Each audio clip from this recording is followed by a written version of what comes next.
Welcome to the Buy Box Experts podcast. We bring to light the unique opportunities brands face in today's e-commerce world. Hello and welcome to the Buy Box Experts podcast. This is Eric Stopper. Our episode today is brought to you by Buy Box Experts. Buy Box takes Amazon brands and makes them unbeatable. We have a current program right now, this free listing analysis. We're actually working on an overall marketing analysis, so please reach out to us. We have a team of consultants who will talk to you about your business, help you understand maybe some of the things that you're missing, right? Like, do you have enough pictures? Are you spending enough on ads? We'll take a categorical look, and we'll just tell you if your listing is ready for advertisements. So please reach out to us. You'll talk to me or one of my team. That's buyboxexperts.com. Click on the free analysis button at the very top. Today, I am joined by none other than John Richards. John is a startup veteran, a proud father, a grandfather of 7 now. His son recently had another baby. He is a golfer, a traveler, a Curaholic. How many questions on Cura did you have you answered now? It's like hundreds. Yeah. I mean, it got to be almost overwhelming. So much response there. Yeah. He's a venture capitalist, a Bitcoin enthusiast, a pickleball champion, and he was a Seahawks fan before it was cool. The list goes on and on. John, he's one of my favorite people. He was honestly one of my first mentors in the business world, and I have always viewed him as this sort of Paul Revere of the lean startup methodology. In his years as a professor at BYU and his subsequent years investing and speaking and on, he has mentored hundreds of students and startup founders. His main hustle, Startup Ignition, is a 13-week entrepreneurial boot camp that has borrowed parts of its business model from the more traditional coding and developer boot camps that have spawned over the last decade or so. It is sure to take your business to the next level. I've had several friends go through the program, and they have nothing but excellent things to say about it. And the network that he gives you is just absolutely incredible. So, John, welcome to the show. Wow, thank you, Eric. That was a wonderful and very nice introduction. So thank you for those kind words. Of course. And you co-founded the Rollins Center at Brigham Young University, right? Well, it goes back to, I definitely came down from Seattle to BYU and worked on both the e-business center and the entrepreneurship center, and then those two merged. And so, yes, I've been involved for many, many years with that center, even through mergers and different growth. It's incredible, the program that they have over there. You've got Scott Peterson and Steve Little running that program at the tip top. Those guys are amazing. If you have the opportunity to send a kid through that program, I would do it. I got to start a company, and John mentored me during my time starting that company, and the resources there were honestly indispensable. But I want to talk to you about a bunch of different stuff. I feel like reading your Facebook posts and reading your LinkedIn posts, you have your hands in a lot of different pots. But I want to focus on 3 specific businesses. The first company is a product company called Myostorm. The second is a fitness company started by your daughter, right? Yes. Called Dirtylicious. And the third is an augmented reality platform called Seek. Now, Myostorm, let's go back to Myostorm. So I met Jono. We had lunch, and he was able to share bits and pieces of his story. But can you help our listeners kind of understand the journey that he has gone through and kind of what role you had played in their story? Well, that one is definitely because of my involvement at Brigham Young University and being involved with the Entrepreneurship Center there. So as a mentor in the program, generally, I met Myostorm, but also this past summer,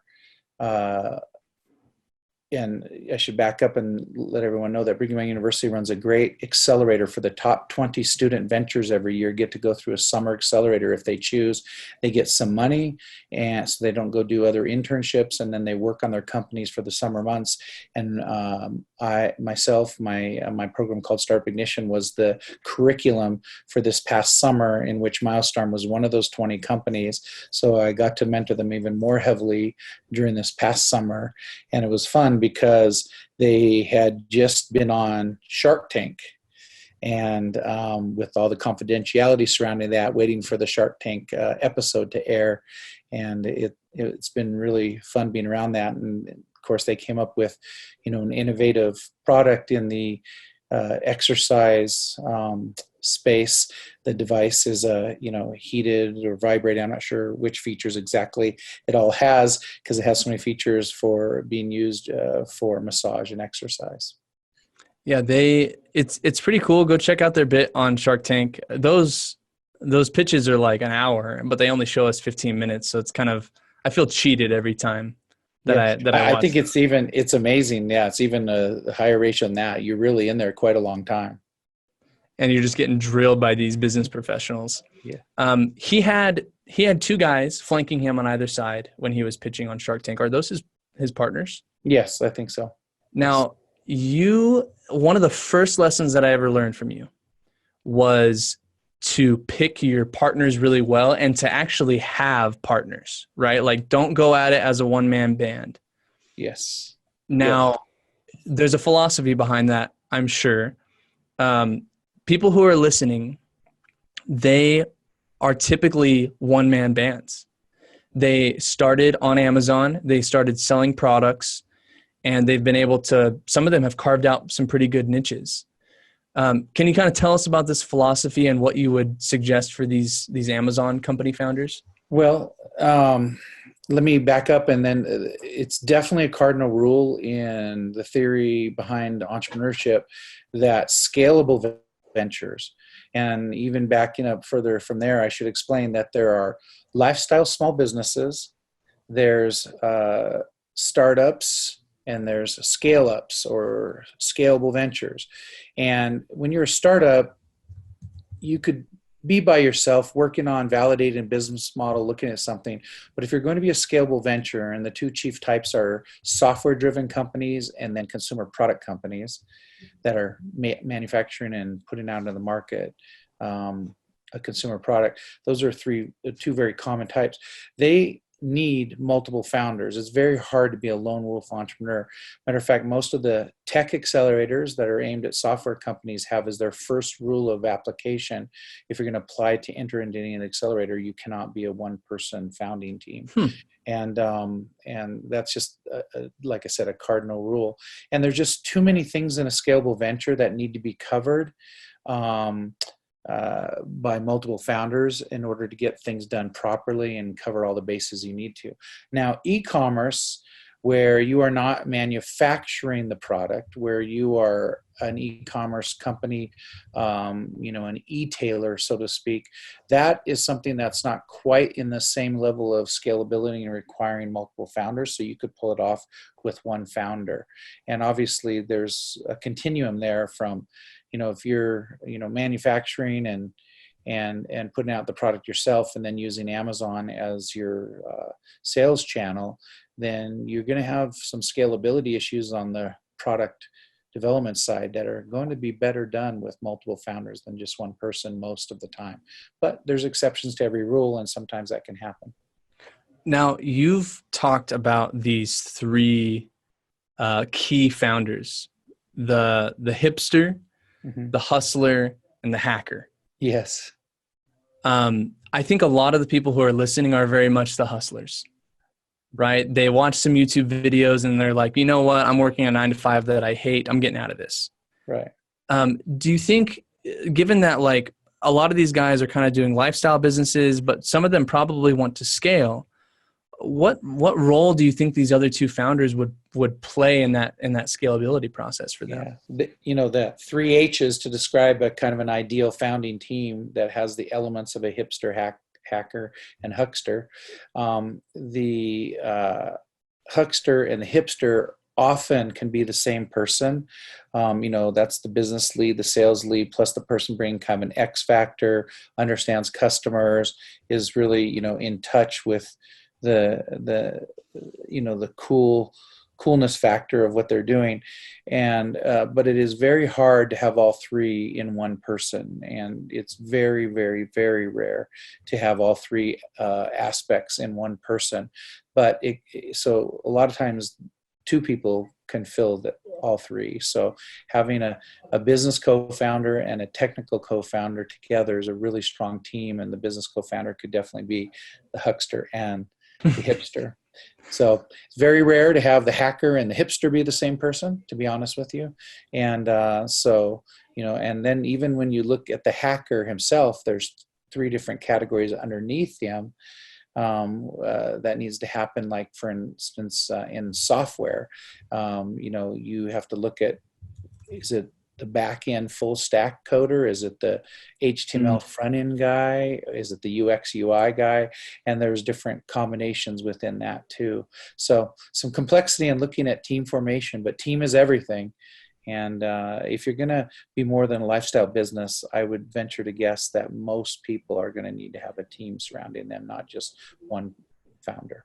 Now, I imagine for our product salesmen out there, those people who have started these product companies, even if you manufacture if you're not doing arbitrage, right, and you have your own product like MyoStorm, the hacker is probably your data-driven junkie, right? You're the person who can navigate your advertising platforms, the one that can use all the tools to actually make good decisions.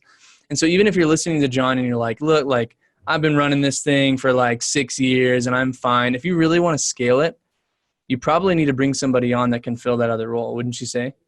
Yeah, it's just, it gets to be so much. And also the main primary founder, who a lot of the people you're talking about, where there are only one right now, they're the primary founder. Bringing in a co-founder, and maybe if it's late into the project, it's a key hire instead of a co-founder, but somebody else to really help, is important, because it's more important at some stage to be working on the company more than in the company. And what I mean by that is working on creating and driving value for what you're doing, and working on aspects of the company instead of just being involved in product development and sales all the time, working on the company and making the company more valuable. That's really what the primary founder should be all about. As far as working operationally in the company, they should be constantly striving to get themselves out of operations if they want to really drive the value of the company. So you mentioned product development specifically. A lot of these people, and even I've had a few people on the show who have talked specifically about the frequency at which you launch products being one of the indicators of your success on platforms like Amazon or Walmart or even your own e-commerce store. And so if I step away from the product development, I just need to make a very strategic hire that's able to do that for me, right? Have you found that people are reluctant to take their hands off of that wheel, and what would you tell those people? Well, I have a little bit of a different viewpoint. I think what they need to do is make sure that they're really strong with the product before going too wide. Because I just had breakfast this morning with a leading local product company that gets into Walmart and Amazon and different things.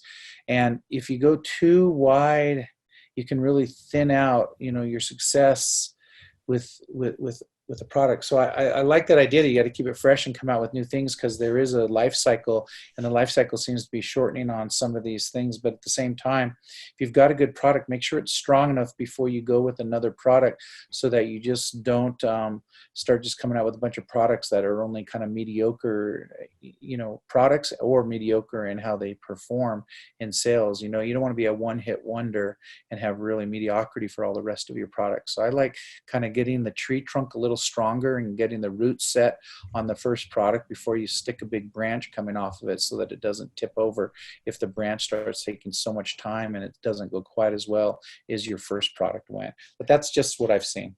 So you're speaking. This is the Paul Revere of the lean startup that I was talking about, right? You touched on some points that are core kind of theses in this lean startup method, but can you just talk a little bit about that, help people understand what you're really mentioning? With lean startup, if I were going to, let's say I was an e-commerce person, or I developed my own product and we're selling it, your audience, and you came out with a good product and it really did well and came out, before I would do a second product, I would make sure I'm very thorough just as thorough as I was with the first one in making sure that there's product market fit, that there's market demand, that it's a large enough market, that I'm making a good decision, not just rushing to get a second product out and capitalize on my current user or customer base. And because it seems like when you come out with a second, third, and fourth product that just don't do as well as your first one, you actually really thin the perception and the reality of your company and what it is and how well it's doing. So I'm just saying, be a little contemplative and deliberate and not too wild and fast. Does that make sense?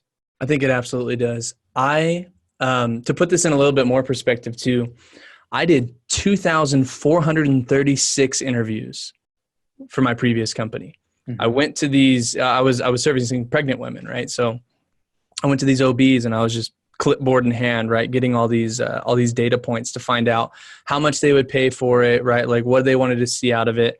Is this level of validation necessary, or do you think that people can start at a much smaller scale, much fewer numbers? What do you think?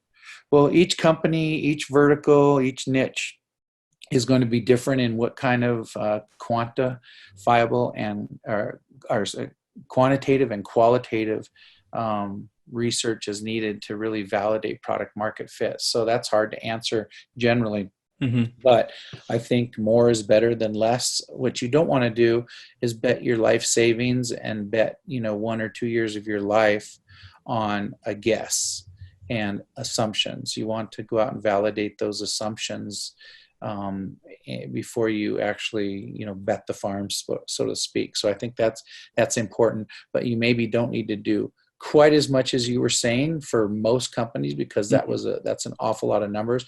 Once you get past 400 subjects in any way, you can extrapolate really well and start forming conclusions. You can do it a lot earlier than that too. For B2B products, it's more like 40 to 80. If you were doing all adult in the United States as your target market, 200 to 400 is the number I like to see. So anyway, does that make sense? Yeah, that's really interesting. So I mean, there's kind of the law of statistics on relevancy and being able to extrapolate with confidence. So for those who are listening who might use Jungle Scout or Helium 10, right? These tools that allow you to see market data and market numbers.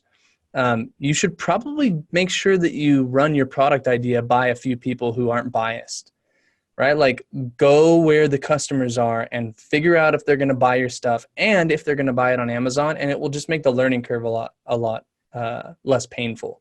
Yeah, Eric, also, I would say in the last 5 years, one of the most important books to come out in the entrepreneurial field is a book called The Mom Test. And so that's exactly making the point you just meant. It's a book written on how entrepreneurs tend to feel validated, but they usually get that from very biased, close circle, friends, family, associates, and acquaintances. And they don't understand the need to have absolutely arm's length away from anybody that they're making conclusions from and getting validation from. I'll never forget. I saw this product company doing interviews on the BYU campus, interviewing students, right, for this product that was definitely not going to go to students. And I just thought, God, what a waste of time. Yeah. So switching gears a little bit, I want to talk about Dirtylicious. I saw the signs in the gym before I heard about it from Emily Smith a while back, but started by your daughter. Can you tell me a little bit about the business, how it functions, why it's awesome? Well, interesting enough. So she started, she was a dancer all growing up, and at some of the kind of elite places around Utah. And then of course you get older and you don't start dancing as much, but she wanted to keep up dancing for exercise and health, and she's done that. And then it turned into where the local gym, Gold's Gym, which is now Vasa, offered her to teach classes because she was so good at this. And she did that and started teaching it at the Vasa gyms around Utah. And she started attracting very large classes. 100 plus people coming to classes and things like that. And so those people were coming to Vasa, buying memberships at Vasa just to be able to take her class, which was interesting. Amazing. And so they like that. And a lot of people, it's kind of funny too, me going around, as you said, I mentor hundreds. I've actually mentored thousands in my life of entrepreneurs. Nice. I mentor a lot of entrepreneurs. So I'm meeting a lot of times with young male entrepreneurs who tell me, oh yeah, your daughter, she teaches those classes at Vasa Gym. And my wife just raves about and loves them. And then I went and watched one time and I started doing it. And I go, are you kidding me? Oh, I love it. The several times. It's not an isolated incident. So this Dirty Licious is very much a dirty dancing class, right? Yeah. They're like twerking in there. And man, the website says you're burning 1,000 calories plus. So you have these entrepreneurs also doing it. Yeah. And so I watched my daughter doing this. I haven't really paid attention until she came up and told me that one of the class members, who's very business oriented, a very energetic and aggressive woman in business, said, Erica, you've got to take this and do something with this as a business. And so they got together and then they went through my Boom Startup entrepreneur curriculum, and they went through the whole Lean Startup process and the pre-Lean Startup tests we run on ideas to see how strong they are.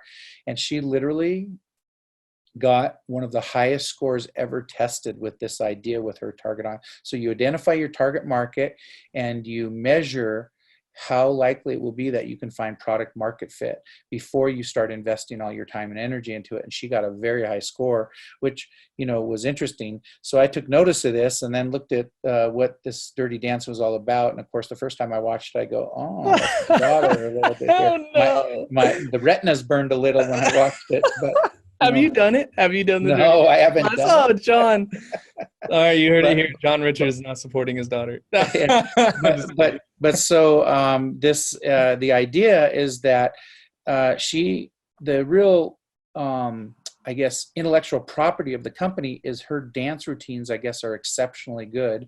And so the content of her dance routines that she makes up, and she's able to do that, being put into enabling other women around the country to start these classes in the same way that she's done locally, and then training them to do this and giving them an entrepreneur outlet to be an entrepreneur in their local market doing this.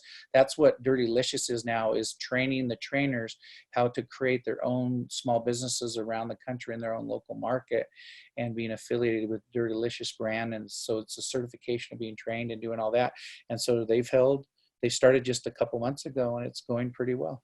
Yeah. So this is very much like a personal training course for dirty dancing instructors, right? Yes. I think it's genius. On one side, you have gyms and Pilates studios who they get to fill their roster with really low injury risk classes, and the instructors get to make money, and the barrier to entry is just a class, right, that they have to take and get certified. And then the people who take the class have a ton of fun. When you were going through this process and validating the business with them, did you know that this kind of affiliate structure, this training structure was going to be a part of it, or did that evolve as you were validating? They had that idea early when they came to me, and my daughter, is married with children, and so is her partner, and so. But this is getting bigger and bigger for them, and it's interesting. That affiliate, that's how they came up with and I've helped shape that, but it's their core idea that they wanted to do this. The real question is, are they going to be, just licensees and working for the corpus and being, very, much under the umbrella of Dirty Licious, or are they going to be really independent? They get certified and go off on their own independently, or how that all works. And they've got that nailed down, and they really did a good job doing testing and going out and talking to their target audience on this. I'm really proud of her for what she's doing. And she did take the class, so that's another shameless plug as well. Yeah. Well, and they want to, and Startup Ignition is not just teaching you lean startup. That's certainly the skeleton of the curriculum, but it's soup to nuts. I mean, it's about, ownership and founding it properly, capitalization tables, and understand that, finance, and getting bookkeeping set up properly and efficiently, and raising money and capital, dealing with investors. It's the whole shebang. So they needed all of that. And there's a lot of resources out there. I'll link to a few of them for this episode. We have a startup, not even a startup anymore, Divvy, here in Utah. For those that are needing bookkeeping and all of that, I would point them that direction as well. Yeah. So speaking of companies that are growing like crazy, Seek. Okay, now listeners, if you haven't heard about Seek, go look them up. I met a few of these guys at Kiln. It's they're like an incubator here in Utah, and these guys are honestly building the future. Now, John, we're gonna put on our futurist hat for a minute, and Yeah. I want you to look forward with me. You invested in Seek, Yes. right? Can you tell me a little bit about these guys, where the idea came from? Well, Seek started from the reality that, you have virtual reality and you have augmented reality, and the new technologies coming up. It turns out that virtual reality is important and going to achieve and do a lot of cool things, but 8 times the magnitude of impact and applicability is augmented reality. And so when Pokemon Go hit, it really taught a lot of the world that augmented reality is fun, but also could have some real practical applications. And so Seek was born with the concept of taking, and the founder, John Chaney, taking the Pokemon Go type of environment and helping local and national businesses reach consumers through finding deals and treasures and coupons, et cetera, for doing transactions. So for instance, if I wanted to get 2 for 1 on Swig soft drinks at Swig here in Utah, I could have found a treasure chest with my augmented reality application from Seek and found that, and then gone in and got a discount right at Swig. And it was kind of an interesting concept. And they got some really nice national brand contracts to test that advertising. And that was how it started off. But like all businesses, and like we are taught in Lean Startup, we often pivot to even stronger business models. And so what happened was Seek pivoted because they found that augmented reality was really going to have an impact in the next evolution of e-commerce. And so what happened was, as we see, in the .com era, the late 90s, just going up on the web and making sales, the early days of e-commerce, that having a photo instead of just a textual representation of a SKU or a product really increased conversion and sales, right? So you went from photos, and then the last 20 years, we've gradually gotten to where now is the heyday of how much videos associated to promote products are of increase, and you probably know much more about this than I do, Eric, about the conversion power of video, right? It's crazy. Yeah, and so that has really had an impact. And so now, so you think of photos on the rise and impacting online commerce, and that had its run for 5, 10, 15 years, and then now it's videos in its heyday, but it started 10 years ago. Right now, what we're in is the early upswing curve of augmented reality to sell e-commerce products. If you go and look at Overstock and look up a piece of furniture right now, for instance, with no need to download any other app or anything, you can be looking at a chair, for instance, and you can be looking at the chair and then click on, I want to see how that looks in my living room. And you can hold the phone up and click on that, and you see the chair properly in its proper size and everything sitting in the corner of your room, augmented reality, to see how it would look there. I had a friend of mine who was building a business, basically, and I don't think that he quite knew what he had stumbled on, but he would have people go into these little chambers, these rooms, and the room had all these really special cameras all around, just 360 view. Yeah. He would make a 3D model of a person, and then he could project that model of that person into Sims or into he was using some other virtual engines to display these. Has Seek cracked the code on like things like clothing, right? Like, can I look at a piece of clothing on myself yet?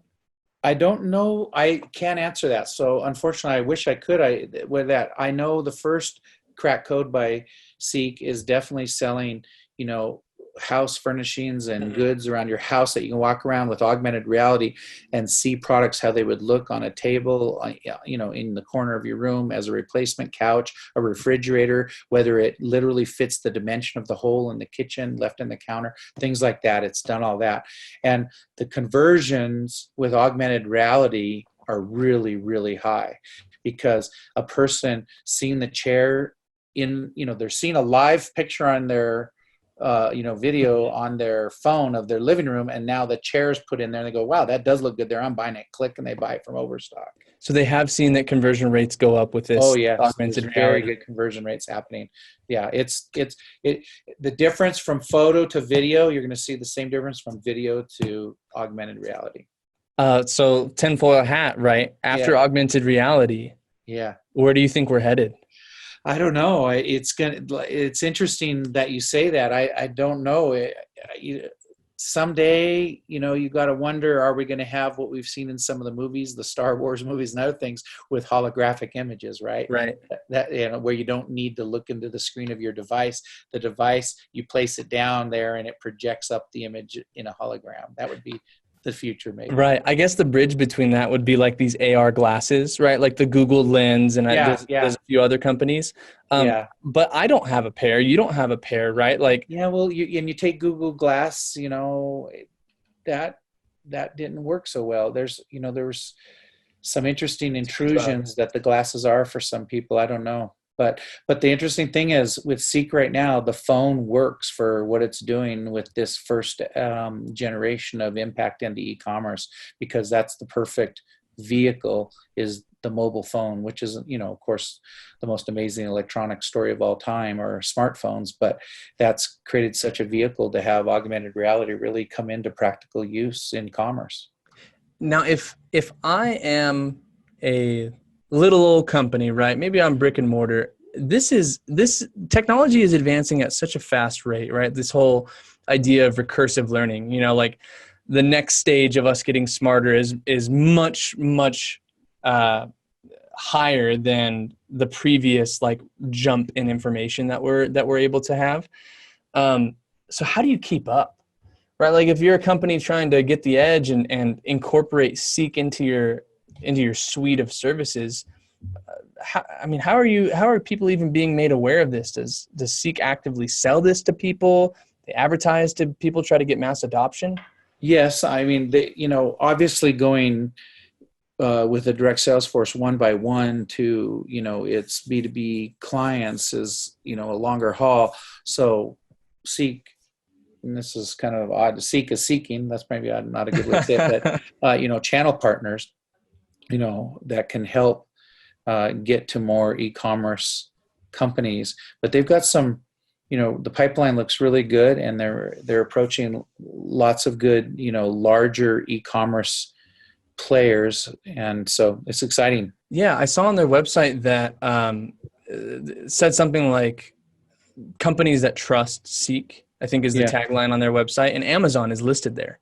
Yeah. Among a bunch of other ones that are pretty staggering. What's the word on that? Well, the deal is this: Seek's unique intellectual property, and when the code they cracked, and they just have a brilliant CTO, is that they can put augmented reality on an existing e-commerce site without the user or the e-commerce site having to have any special applications or technology. That's crazy. Augmented reality, browser based, easy to implement. That's the game changer, because up until that, to have augmented reality, a user would have had to download an app, and that's a huge amount of friction, obviously, for just with the speed and rapidity that online shoppers move at, to sit and have to download an app to see to do it. That's just not going to happen, right? So. Oh, we're really that lazy or that entitled. We can't even download an app. Okay, so I'm an Amazon seller, right? I want someone to see my awesome thing that I developed through their Seek app. How do I take my widget? Do I scan it? Do I have to get a 3D rendering done by Seek? Yeah, you have to get the 3D file, to my understanding, and that's been there's, I don't want to guess. It would be way better for you to talk to the company directly, because I don't want to go Yeah. out of my area of knowledge. But a lot of it, it's a gig economy for people. There's lots of people that will create uh, 3D renderings of products in kind of a gig economy. But at the same time, almost all manufacturers have created 3D versions or renderings of their products, and there's some standardization in those files that's happening to where they can be utilized very quickly. I mean, the speed with which Seek put a massive amount of the products on Overstock up and available through augmented reality, with augmented reality solutions, was pretty amazing for a relatively early stage smaller company like Seek to pull that off. It's incredible. I think I'll bring those guys on. That sounds like a fun. That sounds like a fun time. I can help you with that too if you'd like. That would be awesome. It's interesting, just where that's all headed. But again, it's back down to, video. Right now, it's video's heyday, and we're just on the beginning curve for augmented reality. But seeing a video of a product is fantastic, and seeing its features and all that. But seeing it sitting in the middle of your own living room, or up on your shelf, or on the wall in your bedroom, if you like that TV or whatever, it's just a whole different ball game for conversion, because that's a lot of the reason why people still want to go to the store, is to actually see the product. But now you're having the best of both worlds. If you go to the brick and mortar store, you can't see how it looks on your wall, but with augmented reality, you can. I guess the alternative to that is you would just augment reality your home, the inside of your home. Yeah. I bet you they're working on that. So yeah. I have the juncture of two ideas to bring to you. Okay. So I had an idea, speaking of my friend who was doing the 3D scans of people to do like clothing and stuff, essentially taking like malls. Malls have just been devastated. And you offer VR goggles, or you let people augment reality project these things on their phone, and you allow each like storefront to create their own, their own racks, their own mirrors, their own pictures in store, and you can walk into any store that you want. But you can shop anywhere, right? Like if I want to shop at a Nordstrom, I can project a Nordstrom onto this mall kiosk if I want.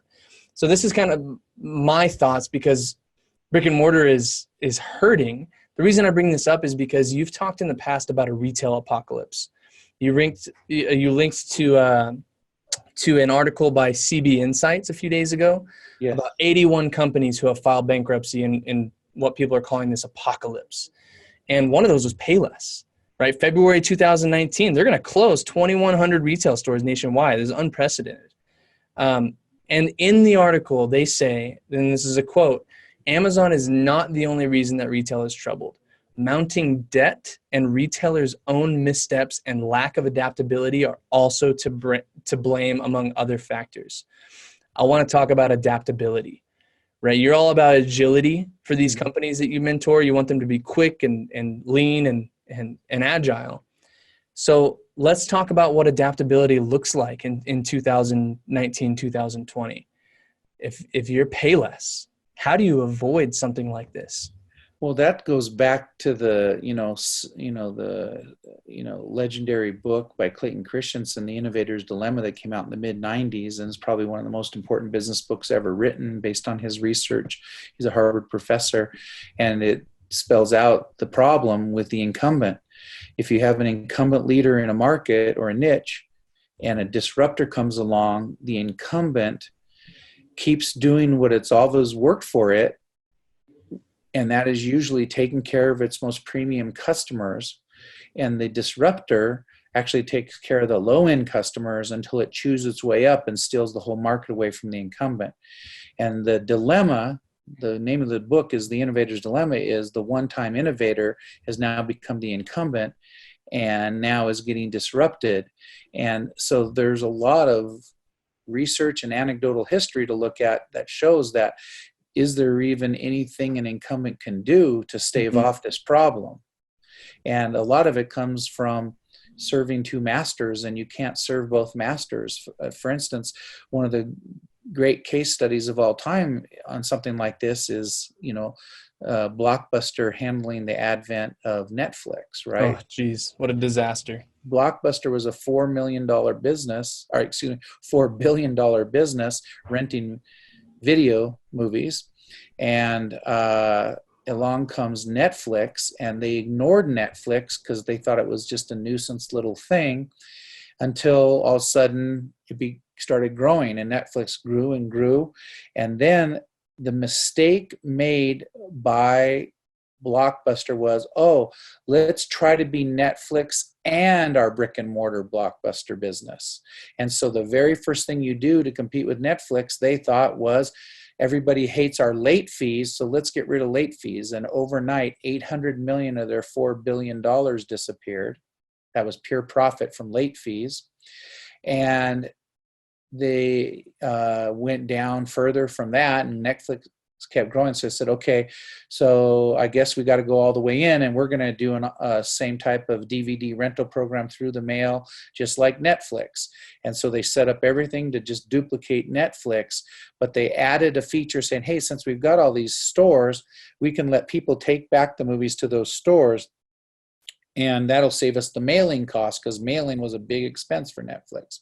Well, what happened was their inventory systems got completely screwed up, because people would rent a movie, it'd be sent to them maybe from Cincinnati, Ohio, but they'd take it back to Tampa, Florida, Blockbuster, and their inventory started piling up in the wrong places, the wrong time, couldn't get it to a distribution warehouse.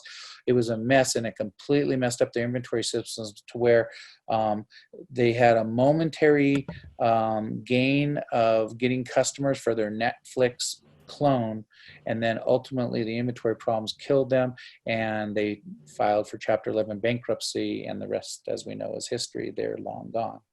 So incumbents are screwed, right? I'm starting a business today. In 7 years, I'm just going to be gone because let of me answer the question. They're very hard, because but this has happened.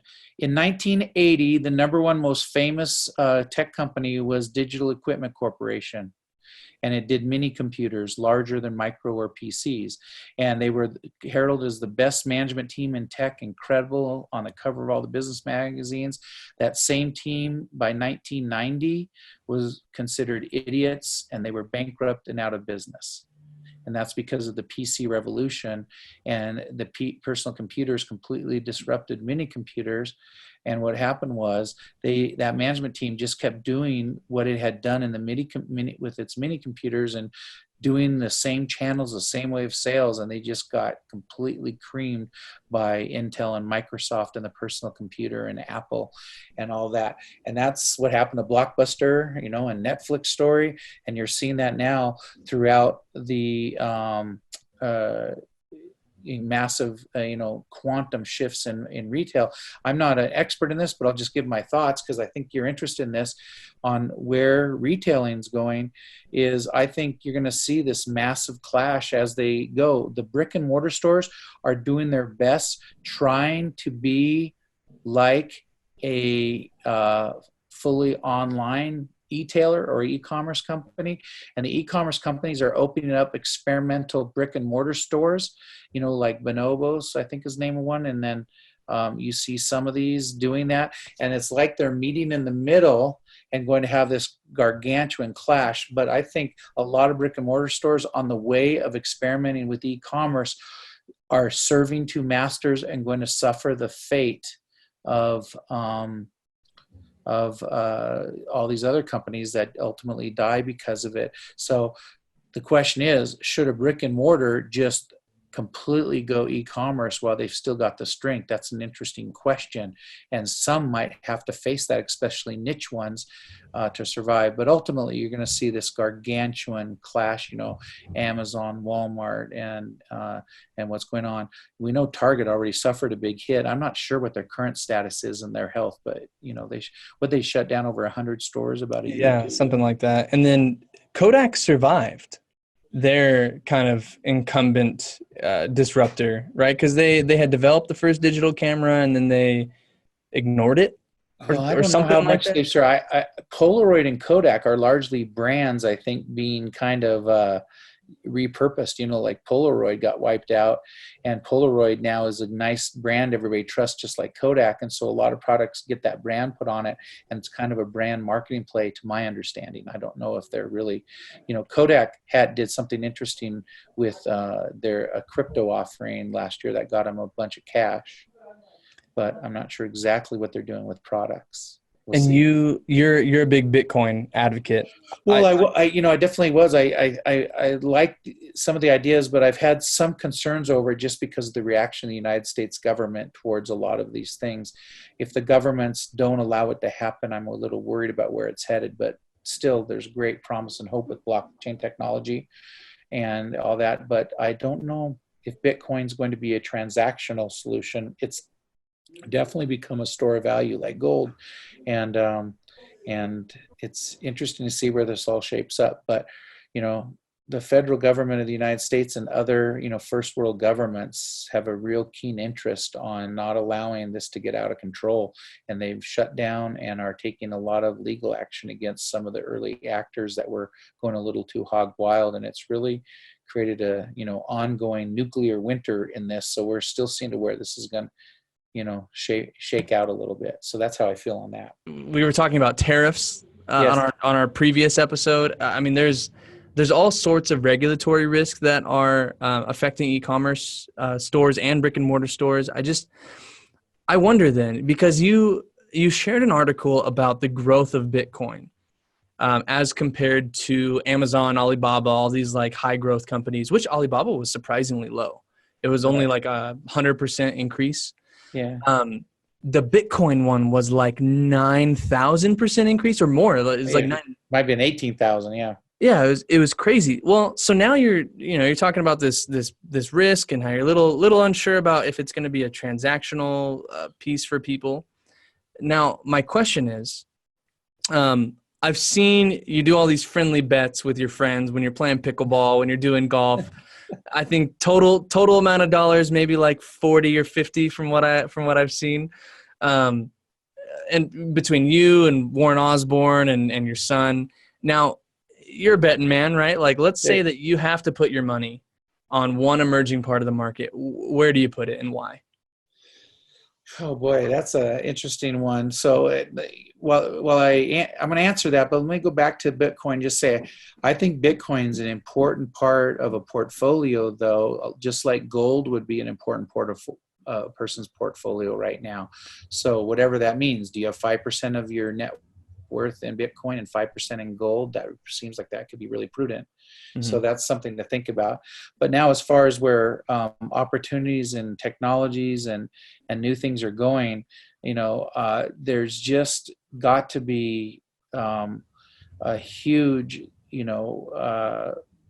look at two key areas. One is robotics, and where robotics is going to take us, and the question of what are all the humans going to do as we keep disrupting jobs. I mean, literally the top 40 jobs that humans participate in are all easy manual labor jobs that robots are already disrupting massively, and they're going to disrupt even more. And it's not until number 38, which is computer software engineer, computer scientist or software coder, and that you get to something that might survive a little bit longer in the face of the first wave of robotics. So I think it's going to be very important for entrepreneurs and people to think about, how do I own robots instead of being displaced by robots? I think it's an interesting question. And it's not just physical robots, but software robots, because after the blue collar positions get very impacted, then you're going to see, white collar jobs. 60% of America's workers push numbers from one spreadsheet to another, so to speak. And there's a lot of software bots that could do a lot of that work as well. There's software that can write other software, and you're seeing that even software engineers might be threatened someday by other software bots. So I think robotics is a gargantuan area. Another area is also the area of the combination of genetics, big data, and software combining. So genetics and big data and what that's going to mean to healthcare and just many other aspects of life, and then combining in artificial intelligence. Not to get too geeking out here, but if you saw the movie Gattaca, some of the things we saw in Gattaca, that movie, if you've seen it, Yeah. that's maybe not too far off potentially, maybe in our lifetimes. There is no such thing. And for anyone who was probably born after 1995 who didn't see Gattaca in 1997, Yeah. go and watch it. It's available everywhere. It's $1 on YouTube. Great movie. We nerd out here. This is the place to do it. People should be Googling, right? Like their fingers should be flying, learning about all these different fields, because the barrier to entry to learning something like AI and software engineering and genetics is getting lower and lower.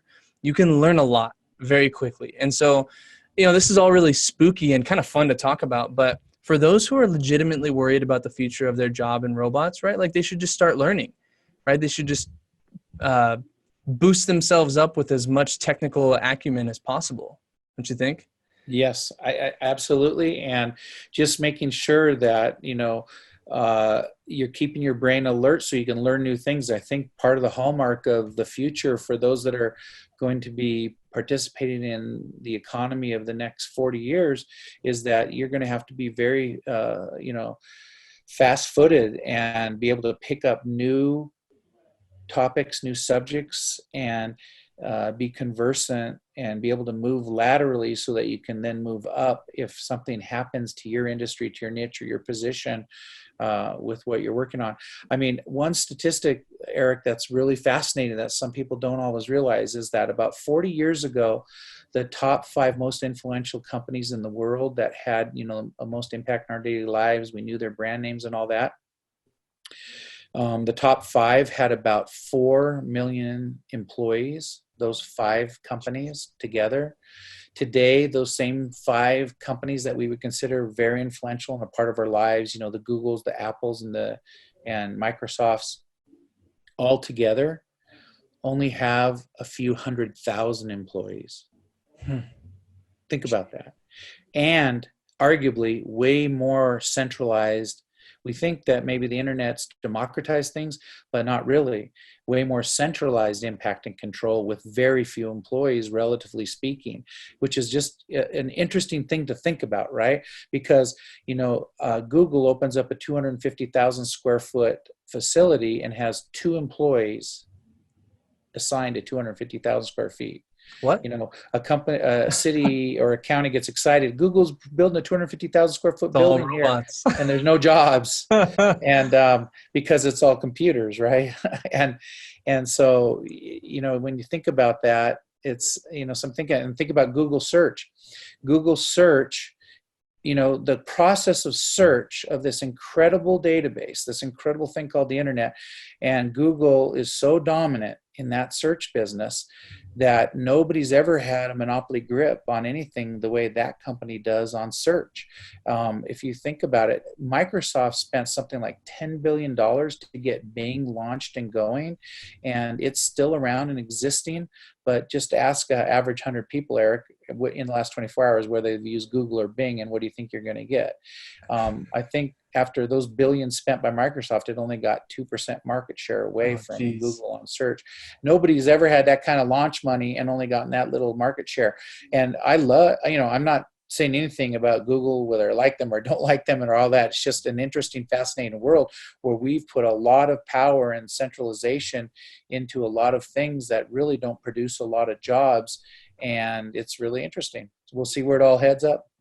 If you are starting a business, this is for our listeners. If you're starting a business, if you're in a business, obviously talk to John. He's got a wealth of information, a wealth of knowledge, connections.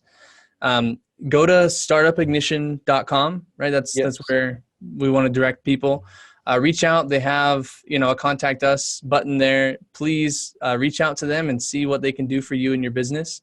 If you can fly out, I know you've had some international people come in. If they can fly out and come and spend some time with you, I think it'll be extremely valuable. Anything else that you want to direct people to? No, thank you. That's just great. Yeah, startupniche.com. We had multiple people from outside the state come just this last week for a cohort that started, and there's a new hotel right in Lehi, Utah, that's very affordable, right in the heart of our tech area where we hold these entrepreneurial boot camps. So it's great.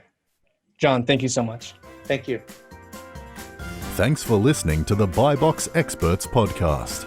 Be sure to click subscribe, check us out on the web, and we'll see you next time.